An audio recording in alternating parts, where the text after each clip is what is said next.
தந்தையின் தாயே இறைவா, இறை மகனே இறைவா, தூய ஆவி இறைவா, உம்மை புகழ்கின்றோம். அன்புருவான இறைவா, அகிலம் காக்கும் இறைவா, அமைதி அருளும் இறைவா, உம்மை போற்றுகின்றோம்.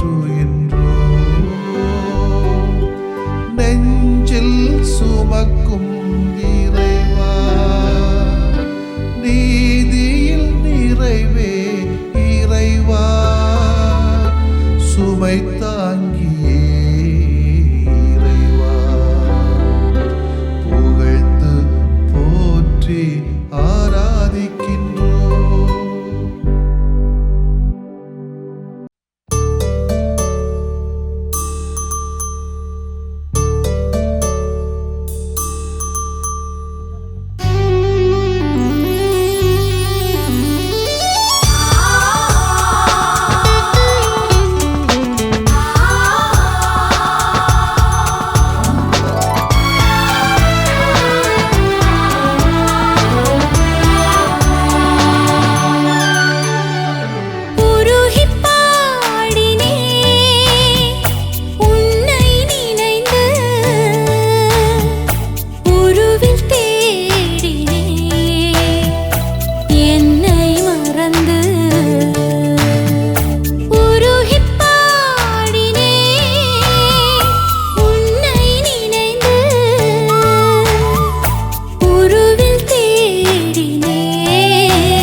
உள்ளத்தின் தலைவா,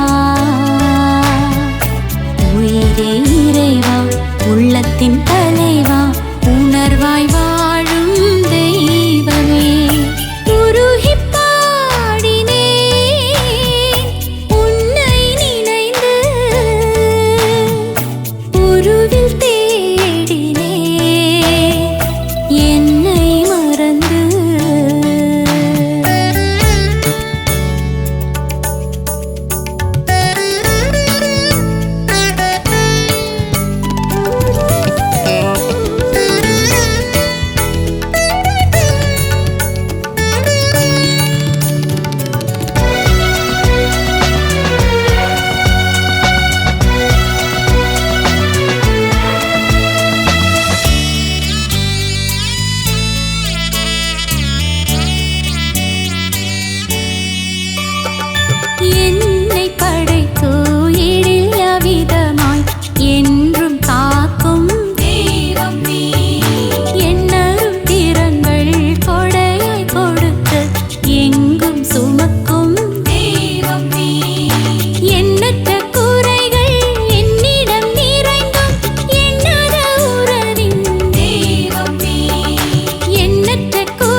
எழுதிய நற்செய்தி அலகு 10 இறைச்சொற்றொடர்கள் 34 முதல் அதிகாரம் 11 இறைவசனம் 1 வரை.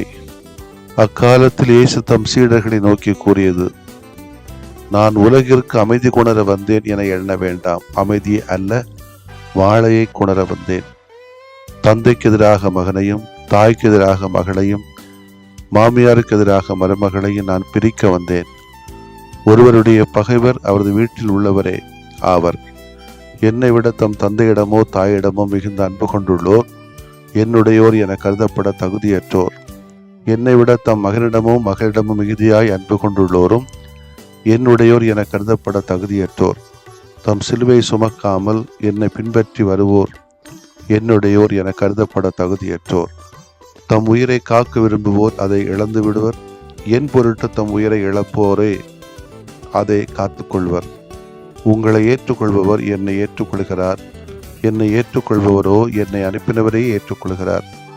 இறைவாக்கினர் ஒருவரை அவர் இறைவாக்கினர் என்பதால் ஏற்றுக்கொள்பவர் இறைவாக்கினருக்குரிய கைமாறு பெறுவார். நேர்மையாளர் ஒருவரை அவர் நேர்மையாளர் என்பதால் ஏற்றுக்கொள்கின்றவர் நேர்மையாளருக்குரிய கைமாறு பெறுவார். இச்சிறியோருள் ஒருவருக்கு அவர் என் சீடர் என்பதால் ஒரு கிண்ணம் குளிர்ந்த நீராவது கொடுப்பவரும் தம் கைமாறு பெறாமல் போகார் என உறுதியாக உங்களுக்கு சொல்லுகிறேன். இயேசு தம் 12 சீடருக்கும் அறிவுரை கொடுத்து முடித்ததும் பக்கத்து ஊர்களில் கற்பிக்கவும் நற்செய்தி அறிவிக்கவும் அவ்விடம் விட்டு அகன்றார். ஆண்டவரின் அருள்வாக்கு. இறைவா உமக்கு நன்றி. அன்புக்கினிய சகோதரிகளே, சகோதரர்களே, இயேசுவின் வார்த்தைகள் பன்முகம் கொண்டவை. அமைதியும் ஆறுதலும் தருகின்ற வார்த்தைகளும் உண்டு. அதிர வைக்கிற அறைகூவல் விடுக்கிற வார்த்தைகளும் உண்டு. இன்றைக்கு வாசிக்கப்பட்ட இறைவாக்கு பகுதி 2ஆம் வகையை சார்ந்தது. இயேசுவின் போதனையும் கொள்கைகளும் ஒரு குடும்பத்திற்குள், ஒரு குழுமத்திற்குள், ஒரு சமுதாயத்திற்குள், ஒரு ஜாதிக்குள், ஒரு அன்பியத்திற்குள் பிளவை உருவாக்கும் தன்மை கொண்டவை. அவரது வார்த்தையின்படி வாழ விரும்புகின்றவர்கள் சில நேரங்களில் தம் சொந்த குடும்பத்தினரை கூட இழக்க வேண்டியிருக்கும், பிரிய வேண்டியிருக்கும். இயேசுவின் பொருட்டு உறவுகளையும் இழக்க ஒருவர் அநியமாக இருக்க வேண்டும் என்பது அவரது எதிர்பார்ப்பு. இயேசுவின் கொள்கை சமரசம் செய்வது கிடையவே கிடையாது. தேவைப்பட்டால் எதிர்த்து எழுவது, கிளர்ச்சி செய்வது, நீதி, பரிவு, ஓய்வு நாளிலும் குணமாக்குதல், ஒடுக்கப்பட்டவரோடு உறவு போன்றவற்றில் இந்த சமுதாயம் என்ன நினைக்கும், எனது சீடர்கள் என்ன நினைப்பார்கள், என் சொந்தக்காரர்கள், உறவினர்கள், என் ஜாதியினர் என்ன சொல்லுவார்கள் என்றெல்லாம் எண்ணவே இல்லை. எந்த விதமான சமரசமும் செய்து கொள்ளவில்லை. கொண்ட விளிம்புகளுக்காக, மதிப்பீடுகளுக்காக, நம்பிக்கைக்காக இறுதியிலே உயிரையும் கொடுத்தார். இதைத்தான் சீடர்களுக்கும் சொல்லி அனுப்புகிறார் அறிவுரையாக. நமது அன்பு, நம்பிக்கை, விசுவாசம் சமரசமற்றதாக அமைய வேண்டும். இதுவே இயேசு கொணர்ந்த வாழ் என்பதை நாம் வாழ்வாக்க வேண்டும். இன்றைக்கு திருச்சபையானது பனவந்தர் என்ற புனிதரை நினைவுபடுத்திக் கொள்கிறது. விருப்பு வெறுப்பற்ற ஒரு மறையியலாளர் என்பதுதான் இவரை பற்றி சொல்லுகிற பொழுது சொல்லுவார்கள். இவர் மதிக்கப்பட்ட மறையியலாளராகவும் மறை ஞானியாகவும் இருந்தார். கிறிஸ்தவர்கள் தங்களது நேர்மையான நடத்தையினாலும் இறைவேண்டலாலும் தங்களின் ஆன்மாவை தூயதாக்கிக் கொள்ள வேண்டும் என விரும்பினார். ஜெபம் என்பது கடவுளுக்கும் மனிதனுக்கு இடையே ஒரு மெய் மறந்த உறவை ஏற்படுத்தும். 1265ஆம் ஆண்டு யார்க் நகரின் பேராயர் பதவியை நிராகரித்தார் இவர். 8 வருடங்களுக்கு பின்னர் அல்பேனோவின் ஆயர் கர்டினால் பதவியை ஏற்றுக்கொண்டார். 10ஆம் கிரகரி திருத்தந்தையின் தூதுவர்கள் புனவந்தரிடம் அவரின் பணி நியமன ஆணையை எடுத்து வரும்போது தனது குறுமடத்தின் தட்டுகளை எல்லாம் கழுவி முடிக்கு மட்டும் அவர் இயல்பாகவே அவர்களை காத்திருக்க வைத்தார். ரோமன் மற்றும் கிரேக்க திரு அவைகளை ஒன்றிணைக்க ஏற்படுத்தப்பட்ட லயன்ஸ் கவுன்சிலில் 1274ஆம் ஆண்டு பணியாற்றினார். மறுபடியும் மாறுபட்ட கருத்துக்களை மறையியலாளரிடையே ஒற்றுமை ஏற்படுத்த பொன்னவந்தர் மேலும் பாடுபட்டு ஜூலை 15ஆம் நாள் லயன்ஸ் நகரிலே உயிர் துறந்தார். இவருடைய வாழ்க்கை வரலாற்றை பார்க்கிற சமயத்திலே புனித பிரான்சிஸ்கும் இவரது படிப்பினைகளுக்கும் பொனவந்தர் தன்னை அர்ப்பணித்திருந்தார். பிரான்சிஸ்கன் சபையின் தலைவராக சபை விரிவாக்கம் செய்வதற்கான பணிகளையும் திருச்சபையின் உட்பிளவுகளை சரி செய்ய வேண்டிய அரிதான பணிகளை அவர் உணர்ந்திருந்தார். இன்னைக்கும் திருச்சபையில நிறைய பிளவுகள் இருக்கத்தான் செய்கிறது. அதிகாரத்தின் பேரிலே, சாதியின் பேரிலே, பணத்தின் பேரிலே. இதை சரி செய்ய வேண்டிய கடமை ஆயருக்கு மட்டுமல்ல, சாமியாருக்கு மட்டுமல்ல, சிஸ்டர்ஸுக்கு மட்டுமல்ல, எல்லோருக்கும் தான் உண்டு என்பதை நாம் புரிந்து கொள்ள வேண்டும். ஆன்மீக செயல்பாடுகளிலே ஒற்றுமை என்பது எவ்வளவு எளிதல்ல. அரசியல் மற்றும் மறையியல் வேறுபாடுகள் கிறிஸ்தவ சமூகத்தை பலவிதமான பிரிவினை சபைகளாக மாற்றியிருந்தன. இன்றும் தான் அப்படி நடக்கிறது. ஆனால் தற்போதைய காலங்களில் பல கிறிஸ்தவர்கள் பொதுவான கொள்கைகளின் அடிப்படையில் இணைந்திருக்கின்றன. 1950ஆம் ஆண்டிலே கிறிஸ்தவ சபைகளிடையே பேச்சுவார்த்தையை ஊக்குவிக்க திருச்சபையின் தேசிய கூட்டமைப்பு அமைக்கப்பட்டது. இன்று அந்த திருச்சபையின் தேசிய கூட்டமைப்பில் உள்ள 36 உறுப்பினர்கள். சபைகளின் பணிகள் இதோ: இன வேறுபாடு, வறுமை மற்றும் அநீதியை எதிர்த்து போராடுவது. இன்னைக்கு மத வேறுபாடை எதிர்த்து போராட வேண்டியிருக்கிறது. கிறிஸ்தவ கல்வியை மேம்படுத்துவது, பொதுவான வாழ்வியல் தத்துவங்களில் வாதிடுவது, கிறிஸ்துவை முன்னடையாளமாக கொண்டு வாழ்வதுதான் பொதுவான குறியீடு, அதிமுக்கியமானது என்பதை இந்த கூட்டமைப்பு நமக்கு உணர்ந்து நம்மையும் வாழ அழைக்கிறது. ஆமென். மன்றாடுவோமாக. அன்பின் ஆண்டவரே, உம் பொருட்டு தமது உயிரை இழப்போர் அதை காத்துக்கொள்வர் என்று மொழிந்தீரே. உமக்கு நன்றி ஐயா. எங்களுடைய நம்பிக்கையில், மதிப்பீடுகளில் எந்த சமரசம் செய்து கொள்ளாமல் வாழ எங்களுக்கு துணிச்சலையும் அருளையும் தாரும். ஆமென்.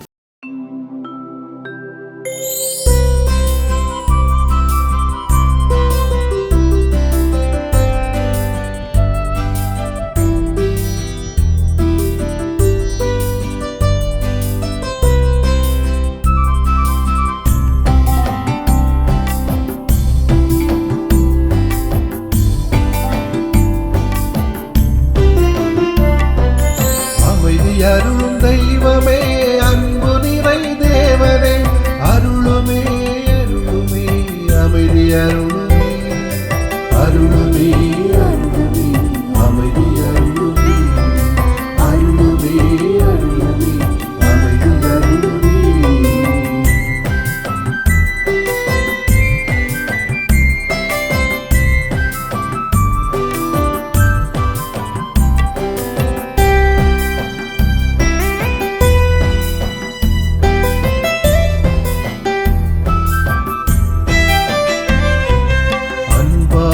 நாங்கள் வாழ அருளுமே அருளுமே, அமைதி அருளுமே, அருளால நாங்கள் வளர அருளுமே அருளுமே, அமைதி அருளுமே, அன்பாக நாங்கள் வாழ அருளுமே அருளுமே, அமைதி அருளுமே, அருளால நாங்கள் வளர அருளுமே அருளுமே, அமைதி அருளுமே,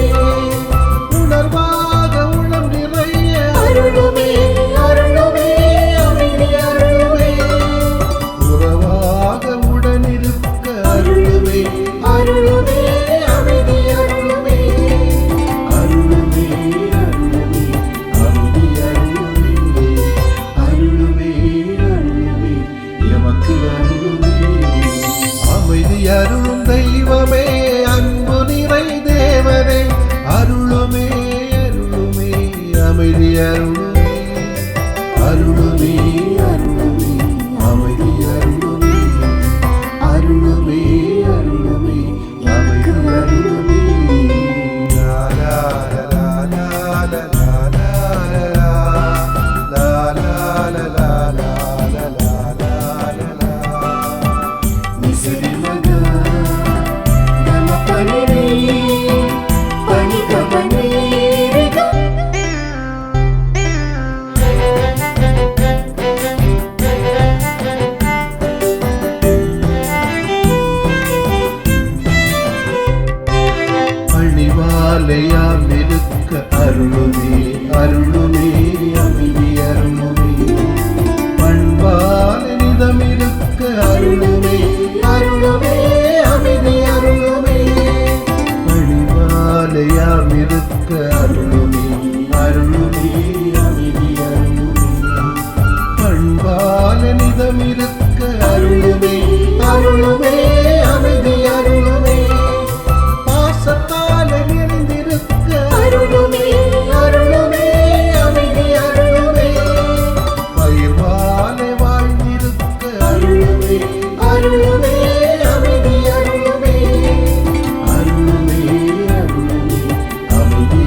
அருளுமே அருளுமே அமைதி அருளுமே அருளுமே அருளுமே அமைதி அருளுமே அருளுமே அருளுமே அமைதி அருளுமே.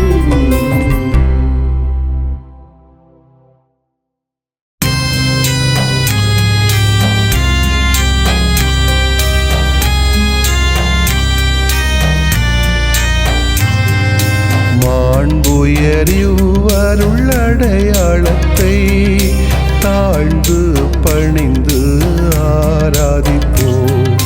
பழைய நியம முறைகள் அனைத்தும் இனி மறைந்து முடிவு பெறுக.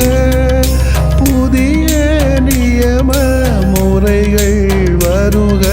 புலன்களாலே மனிதன் இதனை அறிய இயலா. குறைகள் நீக்க நம்பிக்கையின் உதவி பெறுக.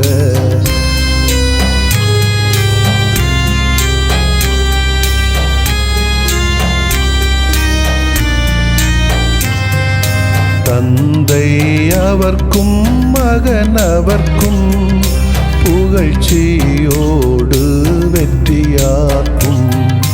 மீட்பின் பெருமை மாட்சிமையோடு வலிமை வாழ்த்து யாவுமாக.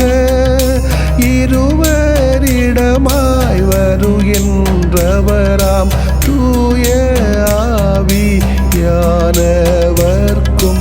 அளவில்லாத சமப்புகழ்ச்சி என்றுமே உண்டாகுக. ஆமென். வானின்று அவர்களுக்கு அப்பமளித்தீரே. இனிமையெல்லாம் தன்னகத்தில் கொண்ட அப்பம் இதுவே. மன்றாடுவோமாக.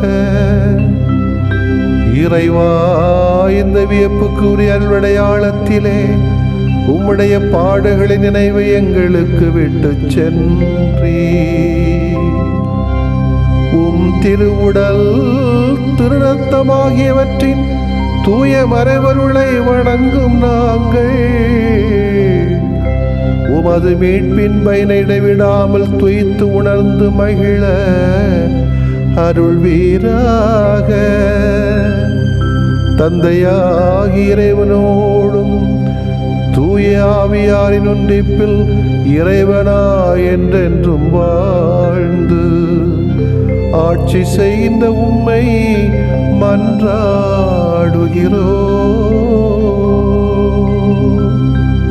ஆமென்.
ஆவியான புகழுக்குரிய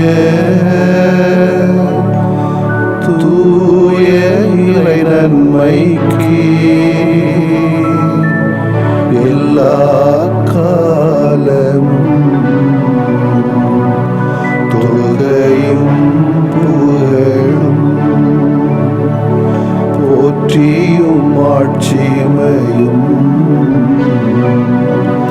உண்டாக கடவது.